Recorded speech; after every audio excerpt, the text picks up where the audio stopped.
hypothetical question about the state of education across the world, in the world. Let's say, given a chance to introduce some sweeping changes in the educational policy in the US or in the UK or across the world, what would you introduce into school curriculums? Two aspects of this question. What would you like to take away? What are we currently doing wrong? And what would you what would you want teachers and policymakers and educators to do in order to nourish these young, innovative minds?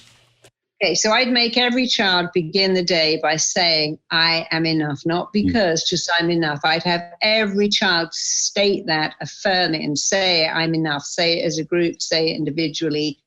And I'd make them write that. I'd have that written on the blackboards in every classroom, and they have a little plaque on their desk. Mm-hmm. The second thing I would do is I would encourage children to do the subjects they're good at.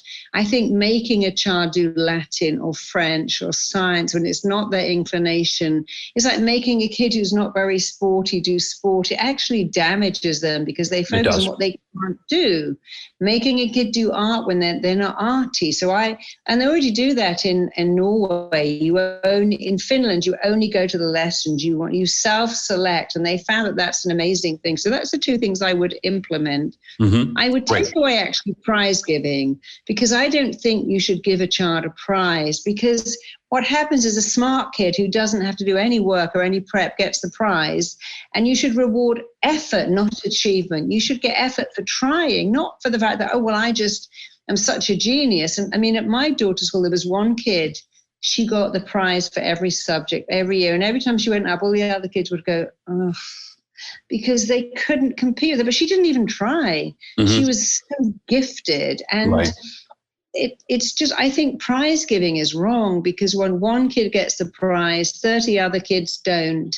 And everyone should get a reward for something. So I would take away that. And I would definitely take away trying to make a kid conform. We all look like this and dress like this. You know, one of my friends was saying that she went to school in China and they all had to have identical haircuts. Nobody could. The factory model, and you replicated that from the business world into the education, the Henry Ford assembly method of manufacturing, right? And then you don't realize that some kids are gifted for things that you just don't realize how gifted they're, because you're looking for only academic excellence. And there's so many other things. So I would certainly take to stop making kids conform to an ideal. I just think that doesn't work. I think we're individual, and I would also work on building a child's self-esteem. It's great if you know Latin and geography and math, but as parents and as teachers, if you raise a child without self-esteem, you have failed. It doesn't matter if they're academic, if they eat only organic food, if you take them around the world.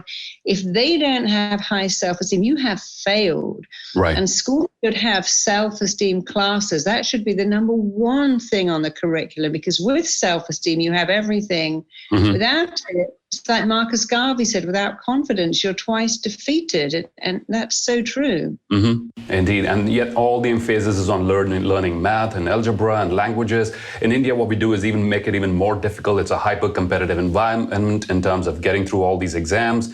And we don't even count English as a second language. That's the interesting part. It's assumed that you're going to learn A, the national language, B, English, which is not counted as a foreign language.